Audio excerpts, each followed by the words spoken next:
Hello, this is Chris Cooper, and a big welcome to the Business Elevation Show. I'm delighted to be back with you for yet another week. What we care about on this show is about introducing you to fascinating people who are doing good through their work around the globe, people who are running businesses or supporting organizations, maybe they're leading charities.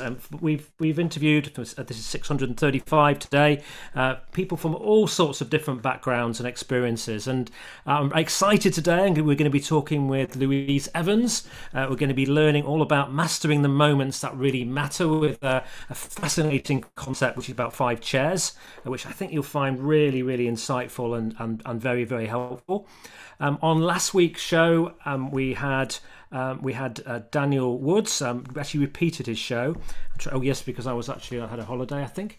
And Daniel is an entrepreneur from Sweden. He owns and co-founded the Swedish Wealth Institute, and they put on a huge event across the globe with really well-known online with really well-known people on them. People like Brian Tracy, for example, and Kim and Kiyosaki and those kind of folks. And we talked about 7 principles really for being very, very successful in your business ventures. And they're doing lots of good as well. Those events are free for people to attend. They're creating games that they're sharing around the world to help people who are struggling with or need to learn about business and managing their finances. So yeah, do check that interview out. The week before we had Danielle Ellis, and we talked about LinkedIn and how to utilize that for doing good through and evolving your work. So let's come to Louise Evans. Let's talk about mastering the moments that matter.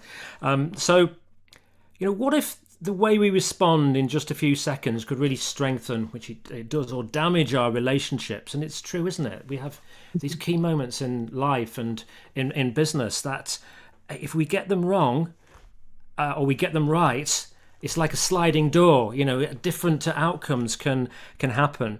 So we're going to talk to Louise. Louise is the creator of the 5 chairs. It's a powerful, yet it's beautifully simple model that helps people to recognize their behavior in the moment and choose a more conscious, constructive response.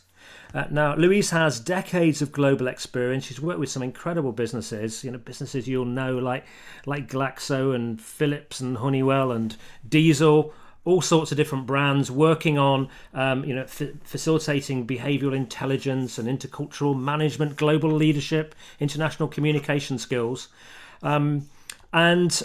She's evolved this really interesting system that we're going to talk about, and you can check it out as well. She's got a very widely reviewed TED Talk describing the model and explaining why it is really life-changing for people. So if you've ever struggled with a difficult conversation, or you wish you'd handled something differently, I know I certainly do from time to time, or you want to lead and live with greater awareness and impact, then I think you're going to enjoy this. If you're not moving anywhere, I always recommend taking out a piece of paper and a pad and just maybe highlighting 1 or 2 golden nuggets. But you can always just check on some of those golden nuggets too by going back to the chriscooper.co.uk website. At the bottom we have insights, and within a few days next week there will be a blog post on this with some of the key points as well.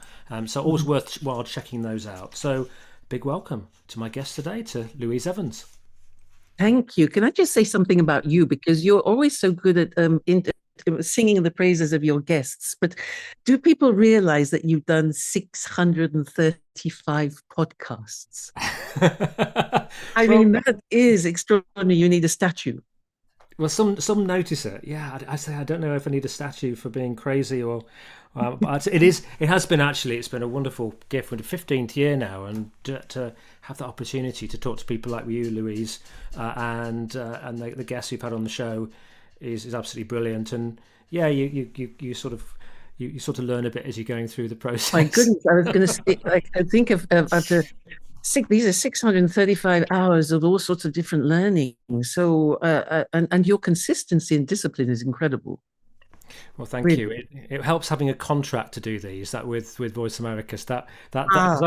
Yeah, it does. And I purposely did that. It works really well because you have to have I think if you want to keep doing something consistently, you have Yeah. to have Yeah. a system that means you have to keep showing up. And I think that for me this has always worked really well because I show up. I show up each week, and that helps me helps with the accountability. I love Otherwise, that. That's what we should do with our bodies a lot more. yeah, yeah.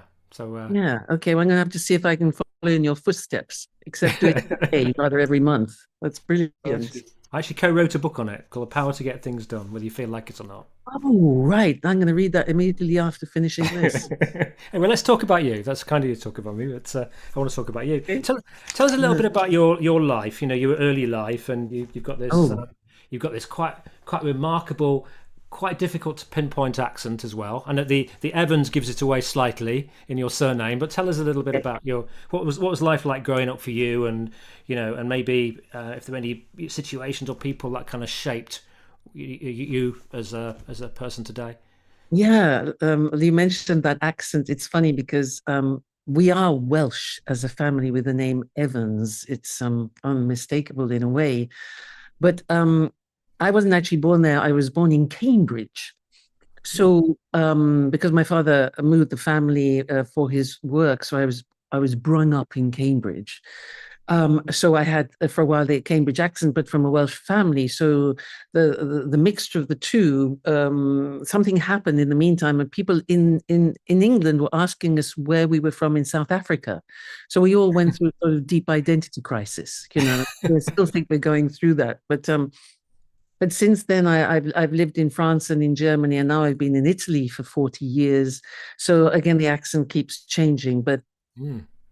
but that's fine. Yeah. But family wise, I've always loved the fact that I'm of a Welsh family, and I also love the fact that my father said to me when I was 3 years old in his Welsh accent, he said, "Louise, there's only one type of ball, and it's oval." So, we had no choice but to be rugby fans.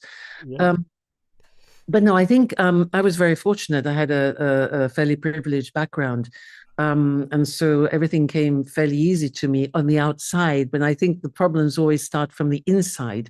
Hmm. When you start, especially when you hear things like children are to be seen and not to be heard, which was sort of the mantra when I was growing up in England. So I I had an interesting relationship, in particular with my mother. It was a love-hate relationship, and she was extremely loving and also extremely judgmental. And whenever I was misbehaving, she would sort of leave me on my own. And I had a bad relationship with abandonment, and went through a whole load of inner turmoil as well, of self-doubt and lack of self-esteem, but I wouldn't show it on the outside. But she, probably the great one of our greatest teachers is that type of suffering, or is what can I say, is a challenging relationship with a parent, because despite the pain, it also led to an awful lot of inquiry.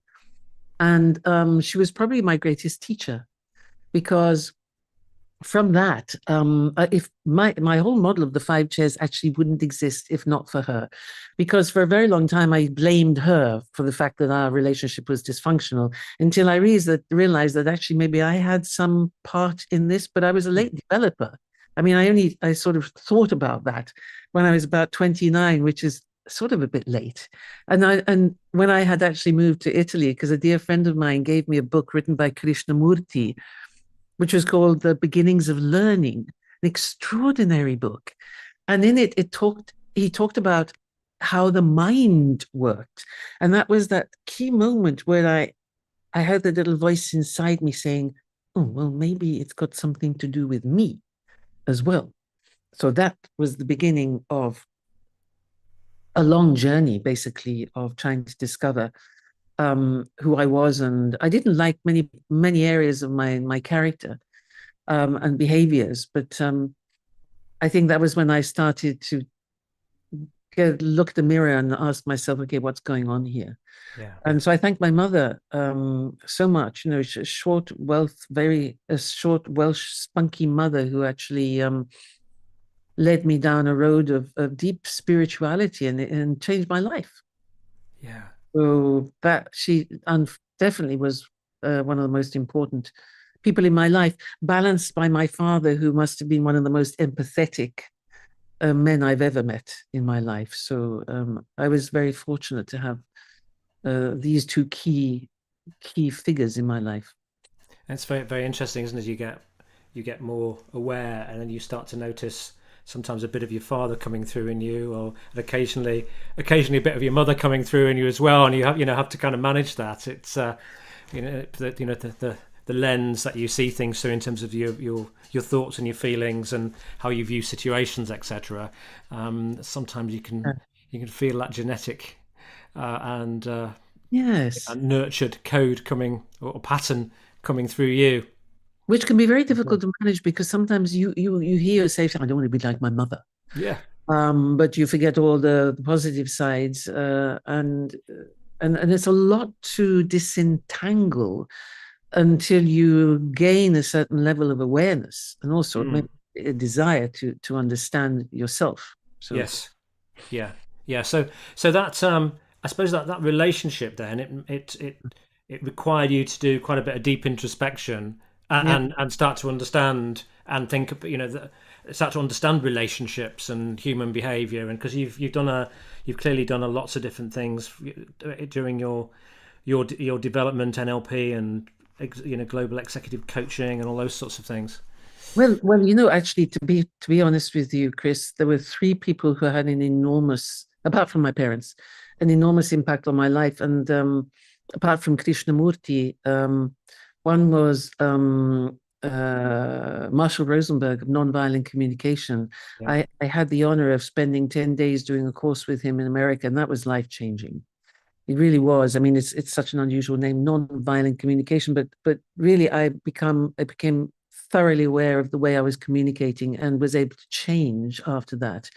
And then also frequenting Eckhart Tolle, Yeah. of the fame of The Power of Now, again, which is an extraordinary book, which really gives you access to the machinations of your own mind and makes it so much more accessible, but in ways that you can actually start working with your own mind, which is terribly important and quite a revolution if you've never done it before. Yes. And then behind that, also Thich Nhat Hanh. And these are people who Thich Nhat Hanh, the Vietnamese Buddhist monk who brought mindfulness to Western world in a way which is extremely accessible. And I frequented them on a regular basis for quite some time. And they really caused shifts within me, which were deep. And so then I began to believe, well, you can change if you want to. You really can change your behavior. You have to work at it. And I thought at the time, because I was a late developer, I came to this quite late in life. I suppose when I was about 45, 50, I thought it can't take that long to have to change, like 20 years. Surely I can put everything that I've learned together, which has helped me change, and create a model which is going to help other people change faster than I did. Mm. Sort of general idea. Yeah, yeah, You it know. makes a lot of sense. And did you start off in the corporate world, or did you go into the kind of consultancy and coaching and facilitation later on? No, I was Have you in always the done it? world for a very short time because my passion, I discovered my passion for training through theatre, which was always something that I loved doing from a very early age. Not so much being on stage, but just fooling around as an actress, let's say. I wasn't so good at doing it seriously, but I was quite good at doing it in the training room. So and I used to do training through theatre. But no, then I had some beautiful phases in my life, and I think one of the most important phases, as far as understanding behavior is concerned, is um, a deep passion for travel. And when I moved to Italy, every summer holiday, I would go somewhere different in the world, but big travel across the continents. And then, of course, I don't know, the minds, when you're in foreign territory, the mind sort of sometimes behaves itself better because it goes into pure curiosity rather than Mm. judgment. Sometimes it's, oh, I don't know what it is going on around me. And that curiosity helped me explore diversity and trying to understand other people's behaviors, which were really very different to my own British behavior, became a center of study for me. And I began to train cross-cultural development, cross-cultural diversity management in organizations, and I loved it. And I still love it, so, and I think that's I saw myself going through phases of like from denial to defense to minimizing things, and then moving slowly up into accepting diversity and also then adapting to it to finally integration, which I've been able to do here in Italy after 40 years. I mean, I've been here long enough, but I love the challenges that any type of travel brings because it really tests your ability to stay open and curious rather than be judgmental, which is the first thing that we tend to do. Yeah. Yeah, and in this very what feels like a very fragmented world, being someone who's travelled very very widely, and I've travelled quite widely myself as well. What's your understanding of or your view when it comes to polarization versus actually most people, from my perspective, just want to get on with their neighbours and are friendly, and most people are kind and You a know, lot. I don't know. I sort of I know a lot of. I've got a number of my friends have spoken in Iran and always came back speaking so positively about people. It's oh, absolutely. I mean, I think I often think of what Nietzsche said. He said, uh, I have my, what is it exactly? If I might get this wrong, but more or less, he said, I have my way, you have your way. What is the best way? The best way doesn't exist. yeah.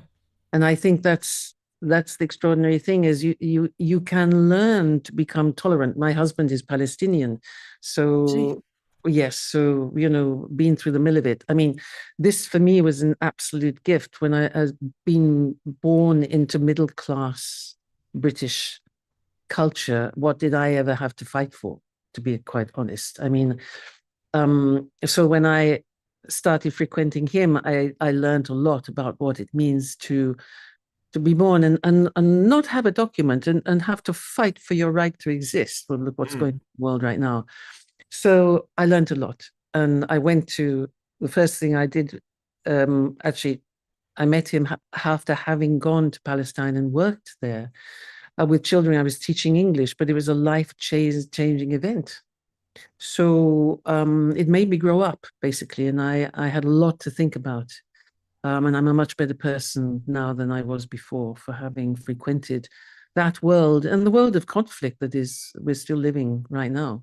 Yeah. Yeah. I think we could do a whole show on that. I think. We could. I'm sure we could. Um, Yes, we so, could. so maybe let's move on to the and we can link some of this. But tell us a little bit more about the five chairs and what led you to create it and why is it important? Yeah, I a little bit like what I said before is I was working on my own behaviors, and I discovered that with some hard graft, you really can intervene with your own mind if you're given the right tools. Is that you can actually learn to make choices in the moment, like in the moment when, especially when you're under pressure. The five chairs is really developed as a behavioral intelligence or behavioral agility tool, um, um, encouraging people to understand that you always have a choice. You can't control what other people do and what other people say. You can influence them, but the only thing you can control is how you decide to come into the world. Mm. And I think this is something which I learned when I was reading the book of from Viktor Frankl of Man's Search Mm. for Meaning. Mm. Extraordinary book. Mm. And it's that where he does talk about the one thing that we can control is the attitude in any given set of circumstances. that for me was revolutionary to hear. And it's like, oh, so it is all about me, actually. It is all about me making choices. And when I make the bad choices, it's about taking full responsibility for the choice that I have made and the impact that it is having. But living that as a sort of freedom, because when you're in the blame game, it's a prison. But I think when I learned that, okay, you just learn to say you're sorry, and you take responsibility. If you're snapping at somebody or misbehaving, then if you take responsibility for that and admit it and move on with your life, and you can have crucial conversations, you can have the courage to have a crucial conversation, and you can make relationships better again. You can find the courage, you can open up a conversation, and it does take courage, because often we don't have crucial conversations. We're just afraid of the impact it might have, but the brain sabotages us. You hear the brain going, no, I wouldn't do that because it's not going to work. They won't understand. And all that is sabotage to sort of, to keep us safe. Yeah. Because it's like, and don't go there because, you're going to get into trouble, until you actually say, no, I'm going to actually go and try. And if it fails, fine, but I'll survive. But if I don't do it, then nothing's going to happen. So that whole thing of beginning to dialogue with your own mind, because the mind is listening to you all the time, and it's like, what am I feeding my brain? It's like, we always say we are what we eat. Well, it's more about we are what we think. Really, is that if I'm feeding my mind with certain thoughts, which can be sort of unproductive or negative, then the result is going to be more of that. And so that whole beautiful thing of learning to have a productive dialogue with yourself, for me, was huge, and still is. So what was interesting I just sort of started to pick up in there was you talked about sort of our thoughts and feelings, and in that chatter that goes on in your brain, which often is trying to, as you say, keep us safe. Are you saying that actually our consciousness maybe sits behind all of that, and we need to become an observer of our thoughts and our feelings, and the way we view things, and maybe the lens and the way our mind might be trying to trick us to keep us safe? Oh yes, no, I think the mind, and I think that's the role of the mind, is to try and keep us safe. So like when we see, and usually it's a high level of diversity, it could just be somebody who has a completely different political view to our own, but because it is so very different, it represents thought diversity, then it's like having to train the mind. It's okay. You can explore that, but it's not life-threatening, because we tend to look upon it, fight, flight, freeze, is the level of diversity is such that I'm going to have one of those reactions. And if you look at everyday behavior, very often, like in an argument, the fight is, come on, and you get into an argument. The flight is like, I'm getting out of here, or the freeze is, I'm not speaking, and it's totally inappropriate. But the amygdala hasn't sort of been updated in our brain, so we get hijacked by it. All the work that has been done in neuroscience that tells us, but you can actually watch it happening. And I think it is that. And one of the chairs in the model, the green chair, the meerkat chair, is about, hang on a minute, take some milliseconds to create a space between the stimulus that you have in front of you and your response to that. Yes. So, that for me is absolutely essential, is training that. So is it each of the 5 chairs? We've just got 3 minutes till we have a very short break, but are each of the 5 chairs then related to a particular situation, or are they? You describe the meerkat, or a particular. Just explain that to us. Just very quickly, and so anyway, actually, I got them here. Look, the version. Have a look at that. Yeah, fantastic. So, for anyone who can't see this, we've got Louise is holding up 5 little chairs at the moment, each in different colours. I'll tell you very quickly. So basically, the 5 chairs have 5 names, 5 colours, 5 sets of human behaviors, 5 quotes from famous people, and also 5 objects. This is to help people remember them, so that in the moment you can self-manage. Now, for example, the red chair is when we attack and we judge and we blame and we criticize, all our toxic behaviors. Yeah. The yellow chair is the hedgehog chair, is when we doubt ourselves, we withdraw, we avoid, or we shrink. We shrink away, imposter syndrome. The green chair is the meerkat, where we take a pause and we come into awareness and we do observation. We sort of wake up to ourselves in the moment. And that's when we go into self-control, so that we can move into the top chairs, which are the blue chair, the dolphin chair. And I can tell you about that, why I chose the animals after. And that's about being clear and grounded and responsible, assertive, but not aggressive. So we're in constructive self-leadership. And the last chair, probably the most difficult thing right now for us in the world right now, is the purple chair, which is the giraffe chair, which is empathy and connection and human dignity. And yeah, so it's like 5 chairs, 5 different ways of being in the world. We have a choice, and we often fall in to the jackal, the red chair, which is where we look at somebody and go, bzz, like them, don't like them, Yeah. not interested. Very fast at judging situations rather than taking a moment to step back and think, hang on a minute, what do I know about what's really going on here? So, Excellent. So we'll go into commercial break. After the break, what we'll do is we'll look at the 5 chairs and just try and talk through them. So if you're listening, you can understand that a little bit better and have a think when you're hearing those as to how you can utilize those to really master your response in the moment, so that you get from that situation the outcomes that you want.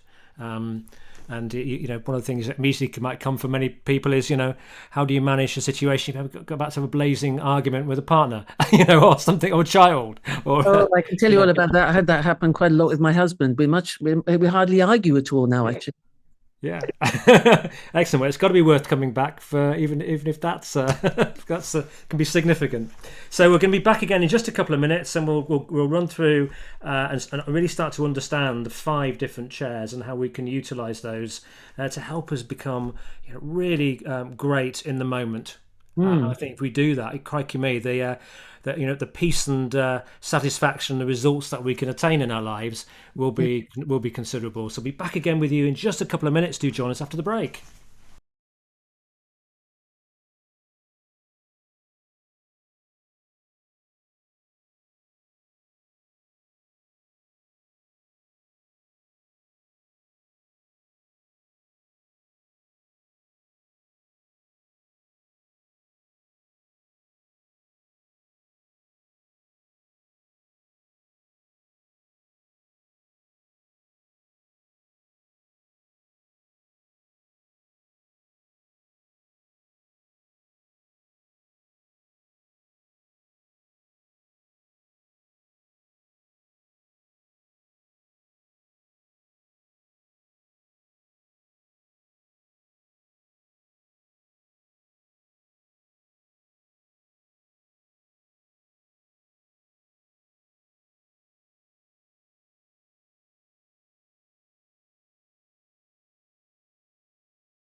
Hi, this is Chris Cooper. I'm with Louise Evans. We're talking about the mastering moments that really matter. We've just had a little chat in the break about Louise lives in Florence and her husband has a lovely hotel in Tuscany. So I'm getting Yes. excited about visiting one day.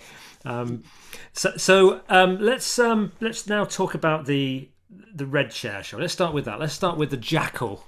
Yes. Sounds like an interesting Jackal, chair to begin with. I have now. I think I told you before that I was deeply influenced by nonviolent communication, and in Marshall Rosenberg chose the jackal and the giraffe as two animals at polar ends of a spectrum, and he wonderfully enough, he released the copyright into the world. So I chose the jackal because it represents um, all our negative, toxic, well, I mean, behaviors, unproductive behaviors, let's say. And in fact, the quote that I chose for this particular chair, because each chair has a quote, was one from Carl Rogers, the American psychologist. And he said, our first reaction to most statements that we hear from other people is immediate evaluation, a judgment rather than understanding. And if you think about it, it is spot on. It's Yeah. so very easy just to, and anything, which again, back to diversity, or the mind rushes in. So this is the chair where there's the energy of criticism and blame and superiority and harshness and contention. It's sort of, this is ridiculous. You never listen. What's wrong with you is a very typical one. Yeah. And also, it can be very subtle. It can be sarcasm and dismissiveness, eye rolling, for example. Yeah. Yes. Or cold superiority. All the microaggressions are sitting in this chair here. And the world, it's full, we all do it. The world is full of it. And when I do the training in organizations, in families, or in schools, everybody sits back, and it's quite good because the chairs are out front and they can look at, when we talk about the behavior and when we play it out, you can see people going, yeah, Mm, I do that a bit yeah. later, which is actually good about the model because it allows people in a non-threatening way to admit to themselves that sometimes they do misbehave. Yes. So the tool is quite useful for that, is allowing people to think, okay, I do that, but it's okay because everybody else does it too. But the message is we need to try to do that a lot less because it has an impact. And therefore, we talk, what is the impact when you are in the red chair on Yeah. yourself and also on people around you? And also, if you're a team leader, what does that look like in leadership? Because we're talking about authoritarianism, we're talking about command and control. So what impact does that have? And then also, is if you are a leader, how do you manage jackals who are in your team? So there's a lot of work to be done, both from inside and outside, really. So that's the chair that everybody recognizes, and a lot of people say, well, so what's wrong with it? And I think there are moments where we do need to have that type of behavior, especially if we're trying to, somebody is attacking us, or we're in a state of, we have to survive or defend ourselves in physically. But very often in life, there is another choice. Yeah. And the chairs are about different choices that you can have Yeah. rather than going down that road, which tends to be destructive. Yeah. But because we are triggered, and because we're not very good at managing our triggers, in a conversation, the temperature of the conversation goes like that, and before you know it, you're over and you're into conflict. And then it's going to take time before you get your wits about it yourselves or the other person. And it takes techniques to maybe withdraw from it and manage the situation. But so often it's about, oh my God, how long is it going to take now to get back to normality? Or there are people saying, I haven't spoken to my father for 3 years. This is what's happening in the jackal chair. And finding, as we said before, the courage to say, I'm going to step up and do something about that. Yeah. So how do you master that? What can the The jackal share. How do you is how do techniques? Is it? you Yeah, how do you tame it? The first thing Name is it, yes. what I well, actually, a third chair, which is the meerkat chair, is the way into. It's like we ha the problem with us, I think, is that we are too much in our heads. We're not listening to our bodies because you know what it's like in the temperature in a conversation where the temperature is rising slowly. Yes. Now, if you can, if you're really in touch with your body, you can observe that. And it's like that because the body never lies. The body is sending us messages all the time, whereas our brain is lying to us all the time, telling us stories, etc. But the body will send messages like your heart rate is going to increase. You're going to get tense. Maybe your stomach will start churning. These are all messages from our body saying, be careful because you are about to misbehave. Now, if we don't listen to them, then we're going to get into conflict really fast. But if we do listen and say, we have a chance to say, okay, okay, now take a deep breath. That is the key moment is you observe your change of state. And it's like saying, careful. That's why I've always wished that we could have a little somebody whispering into our ears saying, don't go there, don't say that, because Yeah. it's not going to end up well. But we have to do it to ourselves.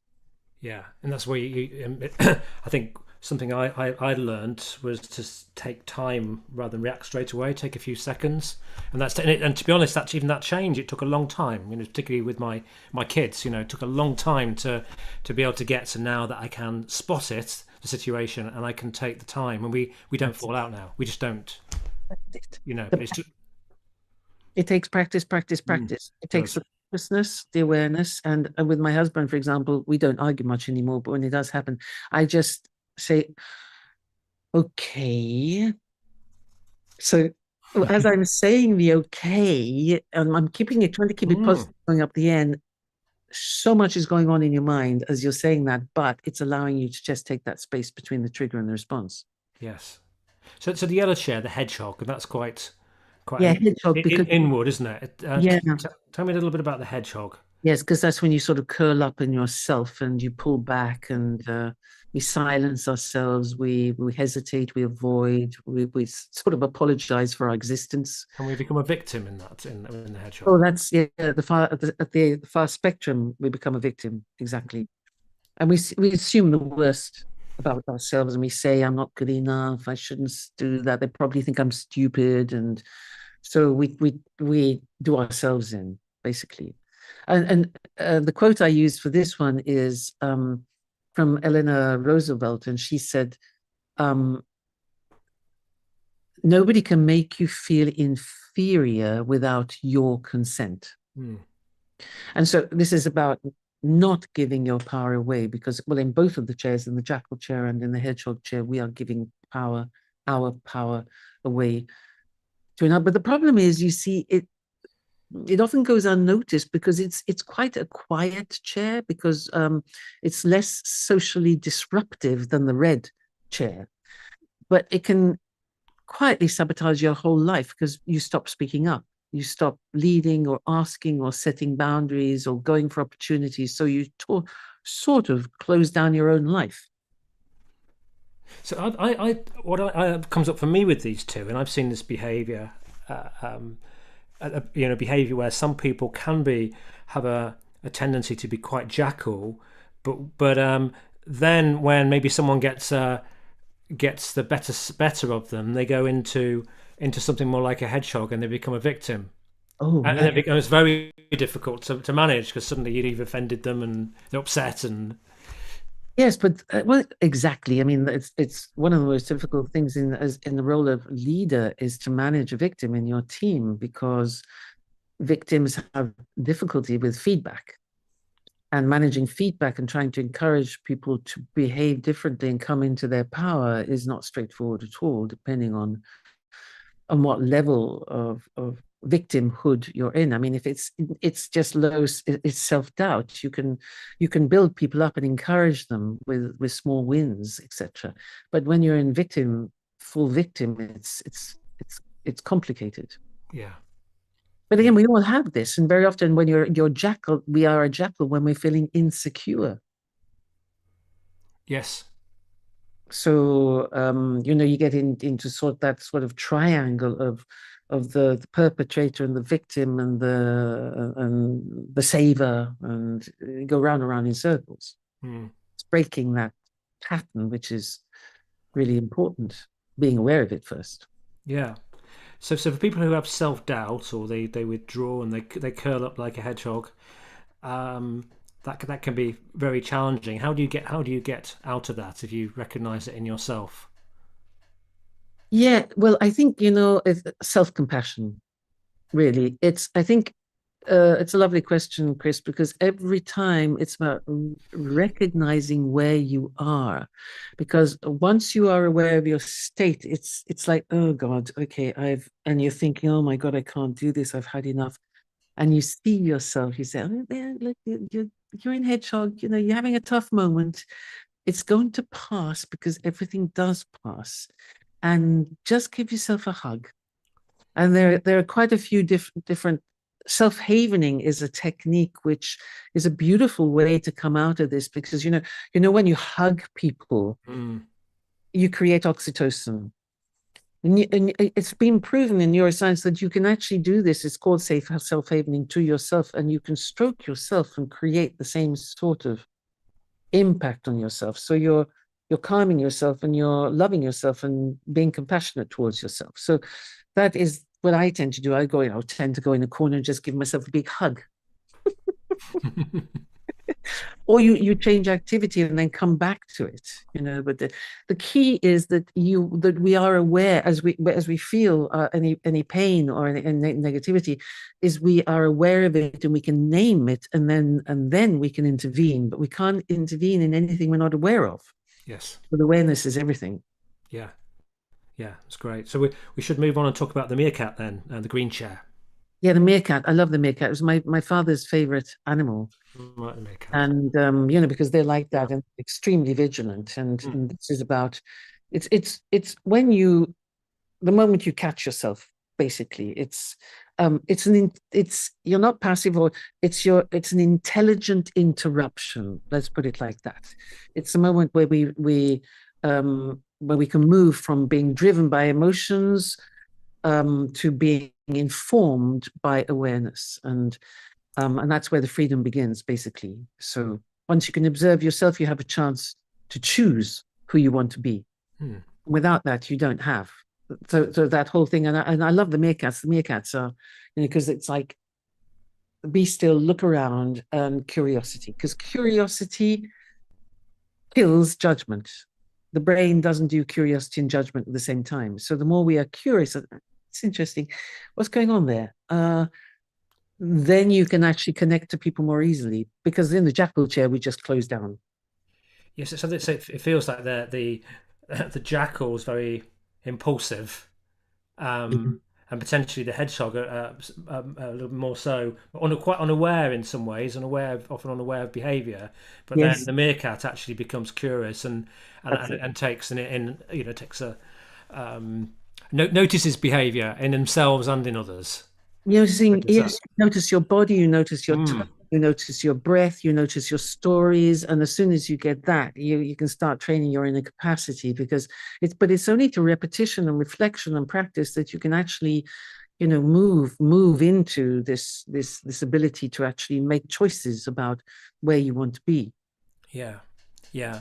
We talked a little bit about taking taking a few seconds. It might have been in the break actually before responding. Yeah, Would the meerkat do that? absolutely. And it can be milliseconds or it can be a week. I mean, it's like, I need to think about this before I react. It Yes. takes time. And depending on what the context in, I mean, some people say the meerkat is overthinking, but it's not about overthinking. It's about being wise. It's by saying, okay, the behavior of another person is not my behavior, and I'm receiving it, and sometimes feels like a tsunami. But it's about, okay, you get a bit off track, but then you come back up and you say, okay, now what's going on here? This is interesting, because if that person is really angry with me, there must be a reason. And rather than shouting back and saying you're a bloody idiot or whatever, it's, no, I want to find out why. What is going? The meerkat is encouraging us to be curious Yeah. about behavior that is potentially quite threatening. Yes. And then we Yes. can intervene because we've all been angry. We've all been, in states of behavior which often happen to us. So it's about, oh yeah, I recognize that. And let's wonder what's going on there.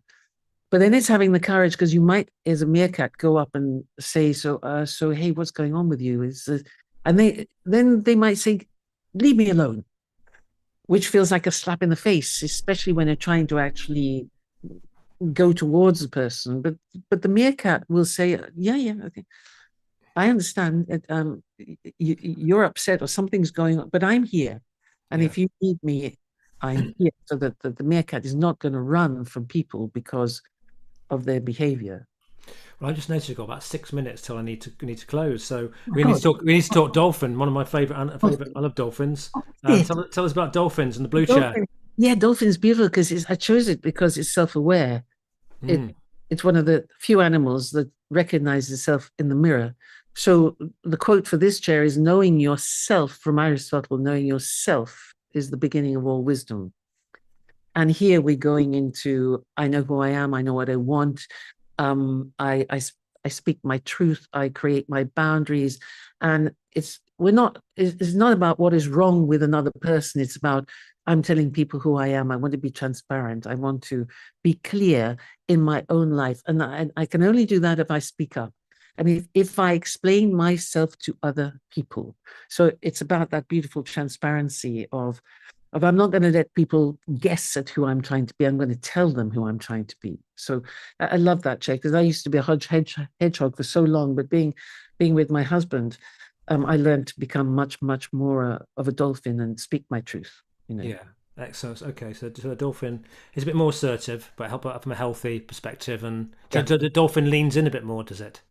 Oh yeah, Yeah. definitely. It stands up and Yeah. it speaks its truth, but not in a way that it's designed to hurt other people. It's forthright, let's say, and Yeah. determined. Yeah. And the purple chair, the giraffe.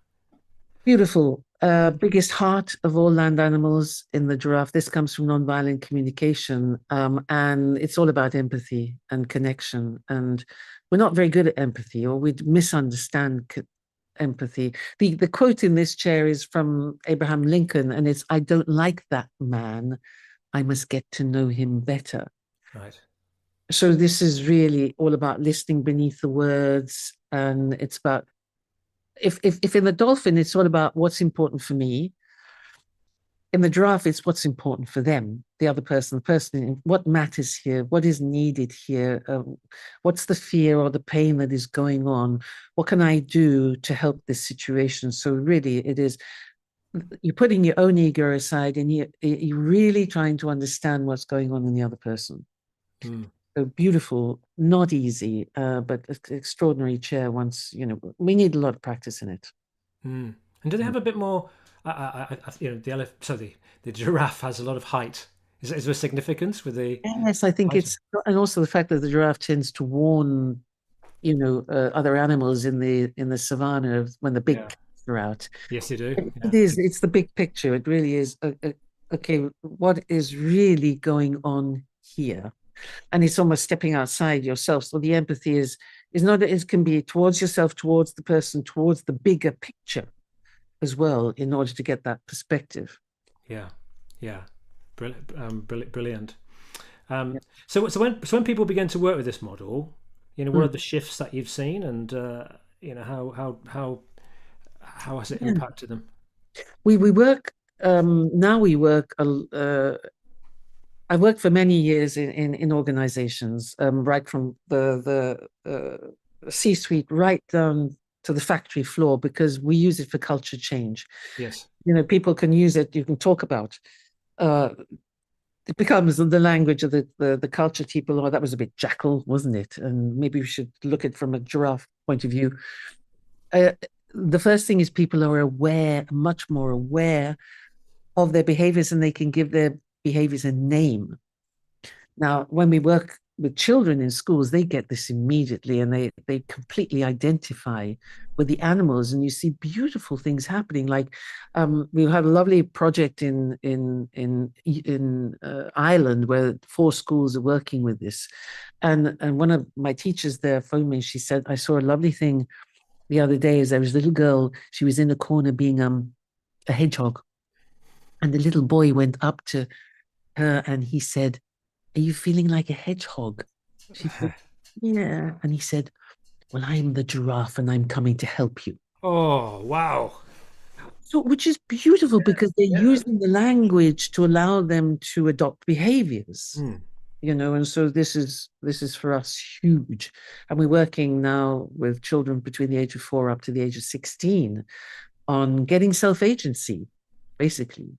And it's recognition of, and a lot of people below my TED talk, one of the biggest phrases, "I didn't know I had a choice." Isn't that incredible? People Yeah. feel they're in default and they feel it's the only way they can be. Mm. So that's the main thing, is we always have a choice. Yeah. It's wonderful, and I think animals, young people can relate to those, can't they, as well, which is really really nice. If they Yeah, can, yeah, to hold that in the more. big puppets, but they go and hold them, and in Oh, the wow. morning we have these little puppets here, and the teachers say, "Well, where are you today?" And they might say, "Well, I'm feeling jackal." "Well, where do you want to be?" "I want to be like the meerkat." And Yeah. then they go and hold the meerkat and they adopt the behavior, and so they can start choosing how they want to be in life, which is at that age phenomenal. Excellent. And yeah, before I share how people can access some of your information, including your books, do you have a final message that you'd like to leave us with? Oh, I think it is that, Chris, is that we do always have a choice, no matter what the situation is that we find ourselves in, that we are in charge of the way we respond to everything that happens to us. And that is our power, and not to be given away. It's also our freedom. Yeah. So my message is, take that choice, take that power. Yeah. Well, thank you. It's been an absolute pleasure talking with you today. Thoroughly enjoyed the conversation. Louise has authored 2 books that might be helpful to you. So there's 5 Chairs, 5 Choices, which you can access from Amazon. Own Your Behaviours, Master Your Communication, and Determine Your Success. So you can really explore the 5 chairs and the 5 animals and the 5 choices much better. And then there's a book called The Magnificent Five, Heroic Journeys, which I think is a 5 chairs book for children. Is that Children. correct? Yes, that's Yeah. right. And then Yes, you and can there's also a little guidebook to go with it for a caring adult, so that you can talk with children about their feelings and etc. Yeah. excellent. Then you can access as well the YouTube TEDx if you want to. So just Google that on YouTube about the 5 chairs. And if you want more information still, the5chairs.com. So once again, a big thank you to Louise. It's been absolutely brilliant. On next week's show, we have a friend of mine, Andy Lupata. I think Andy's been on the show a couple of times, but I reckon probably maybe 8 years or something since the last time. He's in the United Kingdom. He's one of the top strategists when it came to networking. I think my last interview, I interviewed him with Dr. Ivan Meisner, the founder of BNI, and they ended up doing a podcast together after that interview, which was fantastic. So do join me again. We'll catch up with Andy next week and think about. I think we'll probably be talking about networking and how do we really utilize that to do good in the world. So take care, everybody. Any questions or comments? I'd love to hear from you. hello@chriscooper.co.uk. And do check out the blog on the website. There'll be one on Louise next week at some point as well, which we'll also share on LinkedIn. So if you want to connect on LinkedIn with myself or Louise, do let us know where you heard from us about us, because I don't know if Louise is like me. I don't tend to connect to people who just send me a connection request, but I will do if they'll send me an explanation as to why they want to connect. So take care, everybody. Have a wonderful week, and really go away think about those moments that might matter. There might be moments over the weekend. There might be moments during the week. Moments where you're having conversations with people. How do you want to show up? How do you want to behave? And which animal do you want to adopt? And think about the fact that you've got choices in those situations. Take care, everybody, and once again, have a wonderful week.